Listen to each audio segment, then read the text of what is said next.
The Arizona sun, a molten coin in the vast blue sky, cast long shadows across Elijah's meticulously manicured lawn. Retirement, he'd thought, would be a symphony of quiet mornings and peaceful afternoons. A slow, deliberate unraveling of tension accumulated over decades on the force. Instead, the melody was consistently marred by the shrill, unwelcome notes of Deborah Whitmore, his neighbor. He'd initially envisioned his backyard as a sanctuary, a place where the only ripples disturbing the turquoise surface of his pool would be the gentle breeze. A place where the citrus trees would offer shade and the chirping of cicadas would lull him into a state of tranquil oblivion. But Deborah had a different vision, one that involved her children, and a complete disregard for property lines. It started subtly, a forgotten toy here, a stray beach ball there. Elijah, ever the pragmatist, retrieved them, handing them back with a polite smile that barely masked the tightening in his jaw. He'd spent years dealing with far worse. Surely he could manage a nosy neighbor. Just a bit of an airhead, he muttered to himself, trying to justify her obliviousness. But a part of him, the part trained to observe, to analyze, suspected a calculated disregard. The incidents escalated. A casual wave from the edge of his property as she happened to be passing by, morphing into lingering glances at his inviting pool. He'd catch her staring, a strange mixture of longing and entitlement in her eyes, a look that sent a shiver of unease down his spine. He felt a flicker of annoyance, the ember of irritation beginning to glow. One afternoon, he found her 2 children splashing in his pool. His heart hammered against his ribs, not with anger, but with a weary resignation. He'd approached them calmly, his voice even, explaining that while he appreciated their enthusiasm, they needed to ask permission before using someone else's property. The children, wide-eyed and dripping, scampered back to their own yard. Deborah, however, emerged on her patio, not with an apology, but with a breezy, almost condescending wave. "Wow, Elijah, that pool looks amazing, must be nice," she called out, her voice laced with a saccharine sweetness that felt utterly disingenuous. "My kids would love a swim sometime. Too bad we don't have one." The unspoken implication hung heavy in the air. He felt a strange coldness settle in his stomach. It wasn't just the trespassing, it was the blatant presumption, the entitlement that radiated from her like heat from the desert pavement. "It's a liability issue, Deborah," he'd responded, forcing a smile. "I can't have children swimming unsupervised." His internal monologue, however, was far less diplomatic. This isn't going to end well, he'd thought, the first seeds of a plan beginning to germinate in his mind. The final straw, the one that snapped the taut thread of his patience, came a week later. He'd stepped out onto his patio, intending to enjoy a quiet morning coffee, only to be greeted by the sight of Deborah, not just dipping her toes in, but fully sprawled out on a flamingo-shaped inflatable, a margarita precariously balanced on her ample stomach. The audacity of it stunned him into momentary silence. She turned, her sunglasses perched atop her head, and offered a lazy smile. "Oh, hey, Elijah, I figured you wouldn't mind. It's just so hot today, you know." She gestured vaguely at the shimmering water, as if the scorching Arizona sun somehow justified her transgression. Elijah's carefully constructed composure threatened to crack. "She figured I wouldn't mind? She figured?" This woman has the gall of he swallowed the rest of his thought, reminding himself that a measured response was far more effective than an outburst. The years on the force had taught him that. Outwardly, he maintained an almost unervingly calm facade. "Deborah," he began, his voice low and controlled, each word carefully enunciated, "this is private property. I've asked you politely before. You need to leave." Her smile faltered, replaced by a look of mild annoyance. "Oh, come on, Elijah. Don't be such a stick in the mud. It's just a little swim." She reached for her margarita, taking a long sip. The ice clinked against the glass, the sound grating on Elijah's nerves. He stood there, the desert heat beating down on him, but the real heat came from the slow burn of anger in his chest. He watched her, the way she lounged on his float, the way she sipped his peace in quiet like it was her own personal cocktail.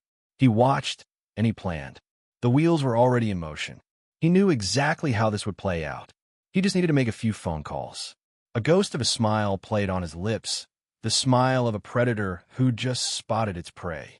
This wouldn't be a confrontation, it would be a lesson. And Deborah Whitmore was about to learn the hard way that some lines shouldn't be crossed.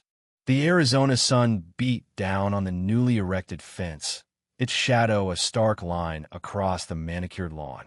Elijah watched from his kitchen window, a mug of lukewarm coffee cradled in his hand. 6 feet of redwood, stained a deep cedar, should have been enough. Should have been a clear message. But Deborah Whitmore didn't read messages, or perhaps she chose to ignore them. He'd planted bougainvillea along the base, hoping the thorns might add a layer of persuasion, but even those seemed to bow before her relentless advance. He'd caught her more than once, clipping a bloom, tucking it behind her ear with a blithe disregard for the prickles, or for him. He sighed, the sound catching in the dryness of his throat.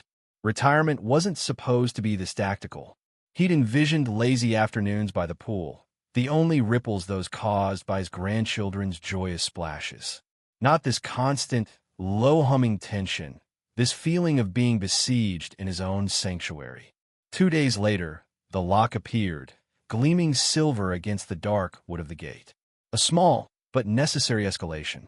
It felt petty, childish even, but each trespass chipped away at his peace, leaving him feeling exposed, vulnerable.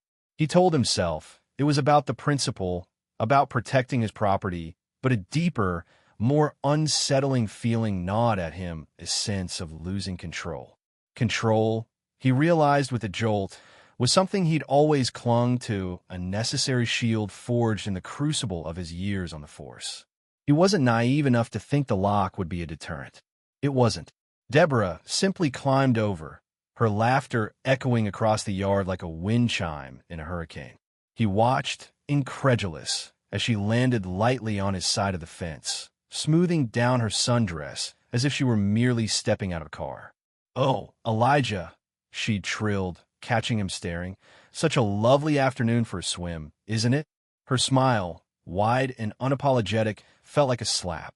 "Deborah," he'd managed, his voice tight with suppressed anger. "I put a lock on the gate for a reason." "Oh, don't be such a stickler," she'd waved him off, her eyes already on the shimmering turquoise of the pool. "We're neighbors. What's a little dip between friends?" Friends. The word grated on his nerves. He'd barely exchanged more than a few polite nods with the woman. He'd turn away, the frustration a bitter taste in his mouth. He'd tried reasoning, he'd tried barriers. What was left? He spent the rest of that afternoon researching security cameras, the hum of the laptop a dull counterpoint to the churning in his stomach. He'd installed them 2 days later, their small, unblinking eyes a silent warning. He almost felt a perverse satisfaction, a hunter setting his traps. A week passed, a fragile truce held together by the watchful gaze of the cameras. He'd even started to relax, allowing himself to hope that Deborah had finally received the message. Then, Saturday arrived, bringing with it the anticipated chaos and joy of his grandchildren's visit. He was grilling burgers, the smell of charring meat mingling with the chlorine scent of the pool, when he heard the familiar, unwelcome splash. He turned, his heart sinking, to see Deborah, not just in his pool, but engaging his grandchildren in a water fight. His 5-year-old granddaughter, Lily, stood on the pool steps, her small face creased in confusion. "Grandpa," her voice piped up, tinged with a child's innocent curiosity, "why is that lady in your pool?" The question hung in the air, heavy with unspoken implications. It was one thing for Deborah to violate his boundaries, but to involve his grandchildren, to make them unwitting accomplices in her blatant disregard for rules, was a line she shouldn't have crossed. A cold, hard knot formed in his stomach. This had to stop. Deborah, seemingly oblivious to the tension radiating off him, simply laughed, splashing Lily playfully. "Oh, honey, I was just cooling off real quick. It's such a hot day." Her casual dismissal, the way she minimized her actions, fueled Elijah's anger. It wasn't about cooling off. It was about control, about asserting her dominance, about proving she could do whatever she wanted, consequences be damned. He walked towards the pool, each step measured, deliberate. The image of Lily's confused face burned in his mind, a catalyst for the plan that had been slowly forming in his mind, hardening with each trespass. He stopped at the edge of the pool, his shadow falling over Deborah's smiling face. "Deborah," he said, his voice low and controlled, each word a carefully placed stone in the foundation of his resolve. "I believe I've asked you repeatedly not to use my pool." "Oh, Elijah," she sighed, rolling her eyes, "don't make a fuss. The kids don't mind, do you, sweeties?" She addressed his grandchildren, her voice dripping with false sweetness. He ignored her, his gaze fixed on hers. "You're trespassing. Again." Her smile faltered, a flicker of uncertainty in her eyes. It was fleeting, replaced quickly by a mask of indignation. "Don't be absurd," she scoffed. "We're practically family." He felt a surge of disgust. Family. She twisted words, manipulated situations, and now she was trying to rewrite their relationship. This was beyond mere entitlement. It was a calculated erosion of boundaries. He looked at Lily, her small hand clutching his, her eyes wide and questioning. He owed her better than this. He owed himself better than this. It was time to end this game. The Arizona sun beat down on Elijah's back, the heat radiating through his thin cotton shirt as he retrieved the mail. A flicker of movement at the edge of his vision, a flash of bright pink, sent a familiar wave of irritation through him. He didn't need to turn his head to know. "Deborah." Again. He let out a slow, controlled breath, reminding himself that losing his temper wouldn't solve anything. It would just give her the satisfaction of knowing she'd gotten under his skin, and that he wouldn't allow. He turned, the crisp edges of the envelopes digging into his palm, a physical manifestation of the tightening in his chest. Deborah Whitmore, resplendent in a pink bikini that clashed violently with the turquoise of his pool water, lounged on a floating mattress, a margarita balanced precariously on her ample stomach. A saccharine smile stretched across her lips. "Afternoon, Elijah," she chirped, her voice carrying the artificial sweetness of a diet soda. The ice in her glass clinked merrily, a sound that grated on Elijah's nerves like fingernails on a chalkboard. He walked towards the pool, each step measured and deliberate. He could feel his jaw clenching, the familiar phantom ache in his bad knee throbbing in time with his rising anger. "Control, Elijah. You've dealt with worse than a spoiled brat in a bikini." His internal monologue was a calming mantra, a practiced exercise in restraint honed over years on the force. He stopped at the edge of the pool, his shadow falling over her. The smile on Deborah's face faltered, just a fraction. Good. He was finally getting through. "Deborah, get out," he said, his voice even, devoid of any inflection. He kept his gaze fixed on hers, a silent battle of wills playing out in the shimmering heat. Deborah's smile returned, this time laced with a hint of defiance. "Oh, come on, Elijah. You're really going to make a big deal out of this? It's just a pool." She took a long sip of her margarita, the ice clinking again. The casual dismissal, the utter lack of remorse, stoked the embers of his anger. Just a pool. His backyard, his sanctuary, reduced to just a pool. He felt a prickle of something cold and sharp behind his composure. "It's my pool," he corrected, his voice still calm, but now edged with steel. "And you are trespassing." He could see the gears turning in her head, the slow dawning of realization that he wasn't going to back down. A flicker of uncertainty crossed her features, quickly replaced by a mask of indignation. "Oh, please," she scoffed, waving a dismissive hand. "What are you going to do? Have me arrested for swimming?" The laughter that followed was like a match thrown on a dry tinder. The carefully constructed wall of his composure began to crumble. The audacity, the sheer entitlement radiating off her was almost breathtaking. He took a deep breath, trying to regain control. The image of Damon, his friend from the force, flashed through his mind. The plan they'd hatched, the carefully laid groundwork. A small, grim smile played on his lips. "You know," he said, his voice now laced with a hint of amusement, "you're right. It's a hot day. Maybe a little dip in the county jail's holding cell would cool you down." He let the words hang in the air, watching her face. The laughter died on her lips. Her eyes widened, a flicker of fear replacing the amusement. "You wouldn't," she breathed, the bravado fading. "Try me," he challenged, his gaze unwavering. He reached into his pocket and pulled out his phone. "Officer Brooks is expecting my call." He held the phone up, his thumb hovering over the call button. Deborah's face paled. The blood drained from her lips, leaving them a ghostly white. She scrambled out of the pool, her movements clumsy and ungainly. Water streamed down her body, dripping onto the paved deck. The pink bikini, once a symbol of her brazen disregard for his privacy, now clung to her like a wet rag, a testament to her defeat. He watched her gather her belongings, her hands trembling slightly. The small, satisfied smile returned to his lips. Justice, even on a small scale, had a certain sweetness to it. The quiet hum of the cicadas in the afternoon heat seemed to amplify the silence between them, a silence broken only by the rhythmic drip of water and Deborah's shallow breaths. He watched her retreat, a defeated figure slinking back to her own property. The gate clicked shut behind her, the sound echoing the finality of the situation. He took a deep breath, the tension slowly easing from his shoulders. The quiet of his backyard had been restored. For now, the Arizona sun beat down on Elijah's back, the heat a familiar weight he'd grown accustomed to in his years in Phoenix. He watched, a phantom ache in his knee, as a hummingbird flitted around the bright red hibiscus near the fence line, a tiny, vibrant blur against the stark desert landscape. He felt a flicker of something annoyance, perhaps, or a weary resignation as the latch on his back gate clicked. He didn't need to turn to know who it was. The rhythmic splash of water, the shrill, carefree laughter that followed, it was a soundtrack he'd come to dread. Deborah, again. He closed his eyes, inhaling the dry, dusty air, trying to summon a semblance of the peace he'd envisioned for his retirement.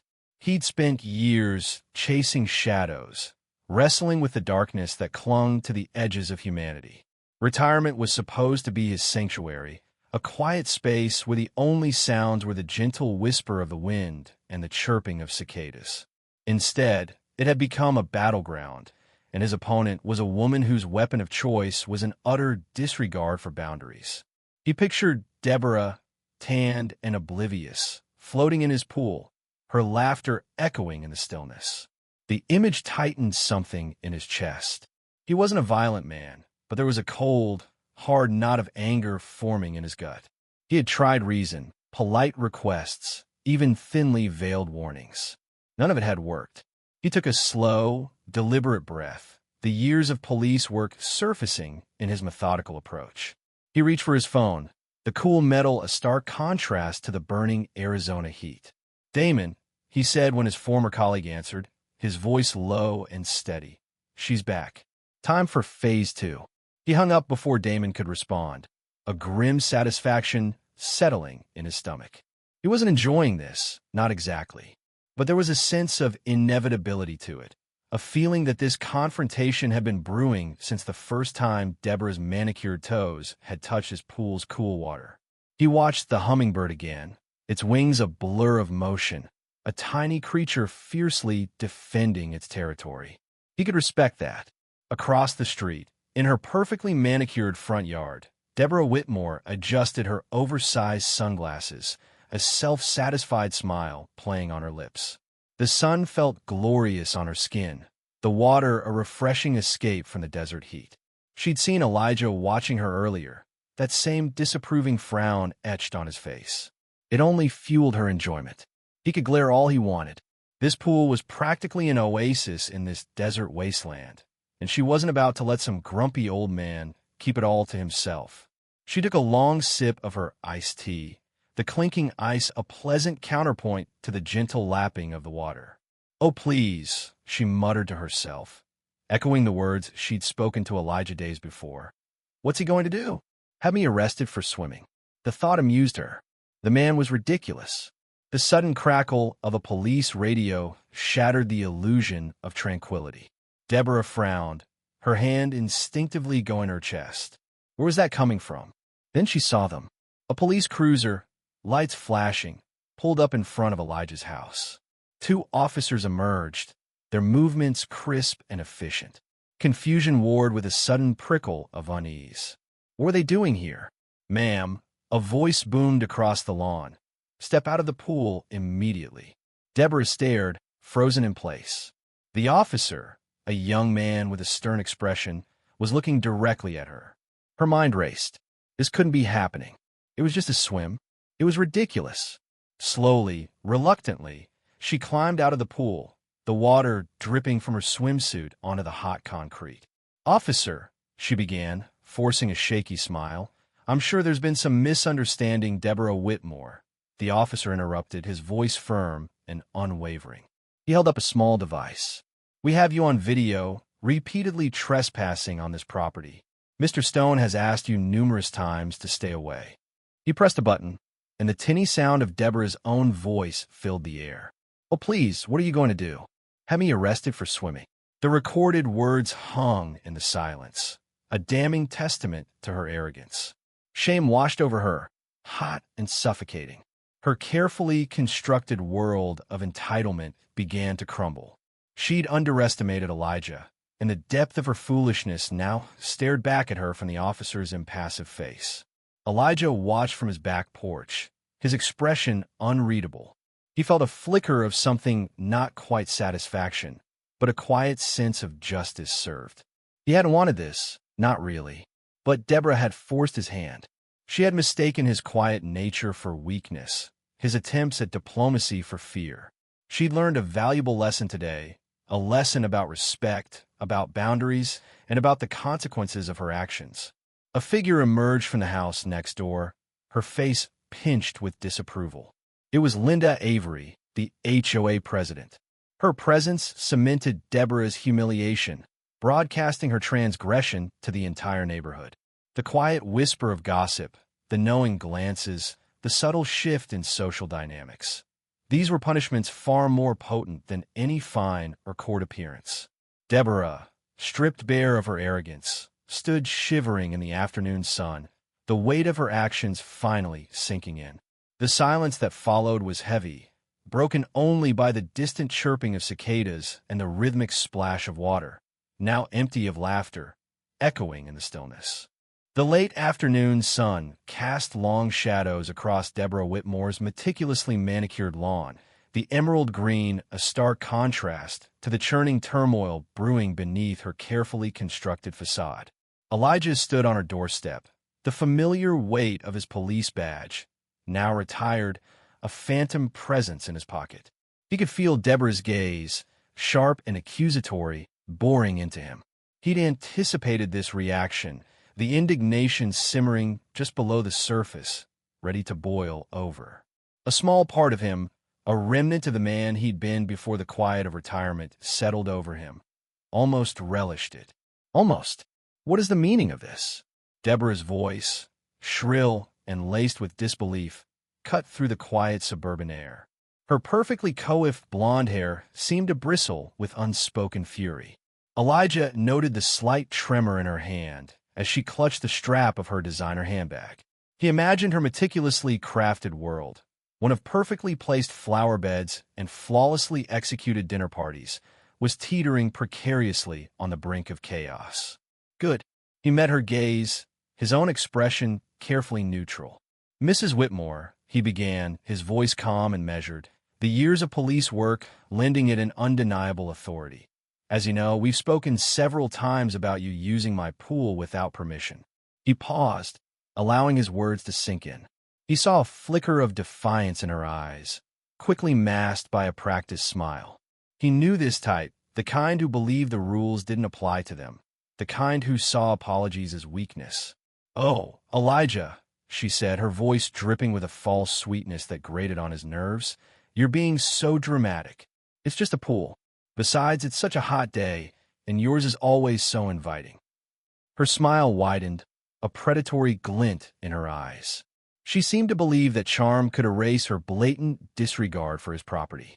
He felt a surge of irritation, a wave of frustration threatening to break through his carefully constructed composure. He took a deep breath, reminding himself of his objective. He wasn't here to escalate the situation, but to end it. Permanently. Mrs. Whitmore, he repeated, his voice hardening slightly. It's trespassing, and I've asked you to stop. Repeatedly. He could see the smile falter, the first crack in her carefully constructed persona. Behind him, Officer Damon Brooks shifted his weight, his presence a silent but potent reinforcement of Elijah's words. Elijah had known Damon for years, trusted him implicitly. He'd known, with a certainty that came from years of reading people, that Damon would understand the unspoken request hidden within his phone call. Deborah's gaze flickered to Damon, her eyes widening with a mixture of surprise and apprehension. The color drained from her face, leaving her looking pale and suddenly vulnerable. He saw the realization dawn in her eyes, the understanding that her carefully constructed world of privilege wouldn't shield her from the consequences of her actions. I didn't realize, she stammered, her voice losing its usual confidence. He could almost feel a flicker of sympathy, a fleeting pang of regret for the corner he'd painted her into. Almost. I don't want to press charges, Elijah said, his voice even and devoid of emotion.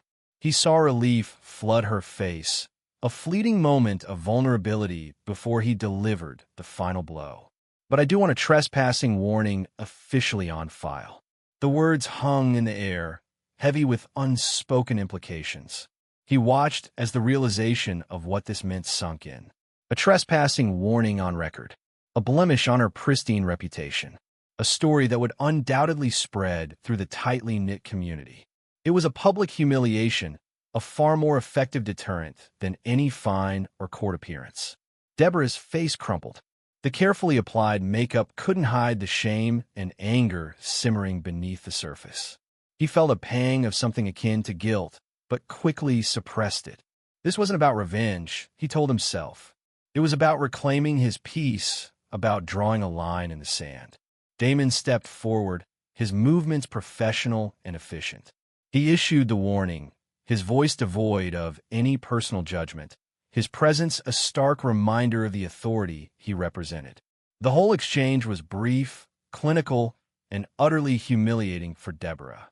The following days brought a palpable shift in the neighborhood's atmosphere. The incident, witnessed by several neighbors, spread like wildfire. Whispers followed Deborah, veiled glances, and hushed conversations. He knew, with a grim satisfaction, that his message had been received. The HOA president, Linda Avery, a woman known for her iron will and unwavering adherence to community rules, didn't waste any time. A formal notice regarding trespassing was sent to every resident, a clear and public condemnation of Deborah's behavior. It was a small victory, but a significant one. Elijah, further solidifying his stance, posted clear and concise pool rules near his back gate. He wasn't interested in being the neighborhood villain, but he wouldn't be a doormat either. He'd found his peace in retirement, and he intended to keep it. The quiet hum of the desert air, the gentle sway of the palm trees in his backyard, these were his now, and he would protect them, fiercely and without apology. The subtle shift in the neighborhood dynamic, the newfound respect in the eyes of his neighbors, it was a validation of his actions, a quiet affirmation that sometimes the most effective weapon is not force, but strategy. The late afternoon sun cast long shadows across Elijah's backyard, painting the pool a shimmering turquoise. A gentle breeze rustled the leaves of the palm trees, a soothing whisper against the backdrop of the desert's quiet hum. Weeks had passed since the incident, and a profound sense of peace had settled over Elijah's small corner of the world. He sat on his patio, a glass of iced tea sweating in his hand, the rhythmic chirping of crickets a welcome soundtrack to the stillness. He'd almost forgotten the grating sound of Deborah's laughter, the splash of uninvited intrusions into his pool. It was as though a storm had raged and then vanished, leaving behind an air cleansed and renewed. He closed his eyes, inhaling the dry, warm air. A faint smile played on his lips. Retirement, he mused, was finally living up to its promise. The quiet satisfaction he felt wasn't just about the absence of Deborah. It was the reclamation of his space, his sanctuary. The knowledge that he had taken back control, not through brute force, but through calculated strategy. The chess game, as he'd thought of it, had been played, and he had won. A part of him, the part that had spent years dissecting criminal minds, almost felt a twinge of not sympathy, not quite, but perhaps a flicker of recognition. Deborah, in her own way, had been predictable, driven by a self-serving logic that ultimately led to her downfall. He'd seen her a few times since that day, fleeting glimpses of a hurried figure darting between her house and her car. Her once flamboyant demeanor seemed to have evaporated, replaced by a furtive anxiety that clung to her like a second skin. He'd heard whispers, snippets of conversations carried on the desert wind, the HOA meeting, the frosty reception from neighbors, the hushed pronouncements of entitled and disgrace. He hadn't sought out this information. It had simply drifted towards him like debris carried by a receding tide. The neighborhood, once a stage for Deborah's self-absorbed performances, had become her silent judge and jury. He could almost feel the collective disapproval radiating from the neatly manicured lawns, the pristine facades of the houses lining the street. He'd even noticed that her once meticulously maintained garden was starting to show signs of neglect, the vibrant blooms wilting, the grass browning under the relentless sun. It was a subtle but unmistakable sign of her unraveling. Then came the for sale sign. It appeared one morning, stark white against the muted tones of her house, a flag of surrender planted in the parched earth. Elijah observed it with a detached curiosity, a small part of him wondering if she truly grasped the extent of the damage she'd inflicted, not just on him, but on her own standing in the community. He'd known, with a certainty born of experience, that her attempts to sell would be fraught with difficulty. The whispers, the averted gazes, the story that had undoubtedly spread through the close-knit community, these things had a weight, an inertia that was hard to overcome. Word reached him through Linda Avery, the HOA president, a woman whose quiet authority had been instrumental in solidifying Deborah's ostracization. The house wasn't selling. Potential buyers, after a cursory glance at the property, would invariably make inquiries, and the truth, like a persistent weed, would surface. The story of the pool, the police involvement, the HOA's censure had all painted a picture of a troublesome neighbor, a liability that most were eager to avoid. Elijah imagined Deborah's mounting frustration, the slow, agonizing realization that her actions had consequences that extended beyond a slap on the wrist.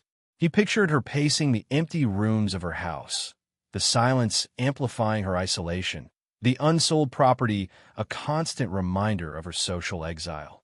He felt a flicker of something akin to not satisfaction, not exactly, but perhaps a quiet acknowledgement of the balance being restored. The universe, in its own way, had a sense of poetic justice. He took another sip of his tea, the coolness a welcome sensation against the desert heat. The setting sun cast long, dramatic shadows across his yard, the palm trees swaying gently in the breeze. He closed his eyes, the image of Deborah's forlorn for sale sign imprinted on the back of his eyelids. The quiet hum of the desert seemed to amplify the stillness, a stillness he had fought for, a stillness he had finally reclaimed. The game was over, and the peace he craved had returned, deeper and more profound than before. He opened his eyes, a sense of quiet resolution settling in his heart. The desert, he knew, could be unforgiving, but it also had a way of revealing the true nature of things, stripping away pretense and exposing the raw, unvarnished truth. And in the silence, in the stillness, he could finally hear the whisper of his own contentment. The late afternoon sun cast long shadows across the turquoise water, the surface shimmering like a shattered mirror. Elijah leaned back in his lounge chair, the warmth seeping into his bones, a stark contrast to the chill that had settled in his gut these past few weeks. He watched the gentle sway of the palm trees, the fronds rustling like whispered secrets in the desert breeze. Peace, a fragile thing easily broken, had finally returned to his small oasis. He closed his eyes, the image of Deborah's shocked face, etched with disbelief and humiliation, flashing behind his eyelids. A faint, almost imperceptible smile tugged at the corners of his lips. He hadn't sought out conflict, not after a career spent navigating the murky waters of human transgression. Retirement, he thought, was supposed to be a sanctuary, a reprieve from the daily battles. But life, it seemed, had a peculiar way of testing one's resolve, even in the supposed tranquility of a gated community. The splashing of the pool filter, a rhythmic pulse against the quiet backdrop of the desert, was now a soothing sound, no longer a soundtrack to Deborah's blatant disregard for his privacy. He'd considered simply ignoring her, chalking it up to the obliviousness of some people. But then a small voice, a whisper of his past self, the cop who had sworn to uphold order, had nagged at him. Ignoring it would be a betrayal, not just of his own peace, but of a principle he'd lived by. He opened his eyes, the shimmering water a stark contrast to the darkness that had momentarily clouded his thoughts. He'd played the long game, carefully orchestrating each move, each piece falling into place with the precision of a well-oiled machine. He'd known Deborah's type, the kind who mistook kindness for weakness, who saw rules as suggestions, applying only to those beneath them. He'd almost pitied her, trapped in her self-made world of entitlement. Almost. But pity wouldn't restore his tranquility. Justice, swift and precise, was the only antidote. His conversation with Damon, his old friend from the force, had been brief, laced with the unspoken understanding that existed between men who had seen too much of the world's ugliness. Damon hadn't questioned his motives, hadn't judged his methods. He'd simply listened, a hint of amusement flickering in his eyes, and agreed to play his part. Linda, the HOA president, had been equally receptive, her frustration with Deborah's repeated violations barely concealed beneath a veneer of polite disapproval. The community, it seemed, had been waiting for someone to take a stand. The memory of Deborah's bewildered expression as Officer Brooks escorted her, dripping and disheveled, from his property was still vivid. The murmurs of the gathered neighbors, a mixture of shock and quiet satisfaction, had been a balm to his frayed nerves. It was a small victory, perhaps even petty in the grand scheme of things. Yet it held a profound significance, a reaffirmation of a fundamental truth that boundaries mattered. Not just the physical boundaries of property lines and fences, but the intangible boundaries of respect, of common decency. He'd given her ample opportunity to rectify her behavior, to acknowledge her transgression. Each polite request, each subtle hint, had been met with indifference, even disdain. She'd tested his patience, pushed him to the edge of his carefully constructed peace. And in doing so, she'd underestimated him. He was a man of quiet strength, a man who knew how to wait, how to observe, how to strike with the precision of a surgeon. The setting sun painted the sky in hues of orange and purple, a breathtaking spectacle that often went unnoticed in the rush of daily life. He took a deep breath, the crisp desert air filling his lungs. The scent of chlorine, once a source of irritation, now carried a different connotation, the scent of victory, of reclaimed territory. This wasn't about the pool, not really. It was about something far more profound. It was about the courage to stand up for oneself, to refuse to be a victim, to draw a line in the sand and say no further. It was a lesson Deborah needed to learn, a lesson many people, perhaps even himself, needed to be reminded of from time to time. In the quiet of the desert evening, with the gentle murmur of the pool filter as his only companion, Elijah found a renewed sense of peace. It was a hard-won peace, forged in the fires of a small, seemingly insignificant battle. But it was his. He closed his eyes once more, the image of Deborah's humiliation fading, replaced by the gentle sway of the palm trees, the warmth of the setting sun, and the quiet satisfaction of a lesson learned. He'd reclaimed his sanctuary, not through aggression or malice, but through the quiet strength of knowing his worth, of knowing when to stand his ground. And perhaps, just perhaps, in the ripples of this small, contained conflict, a message would resonate, a reminder that even in the seemingly insignificant battles of everyday life, there is a profound power in setting boundaries and standing up for what is right.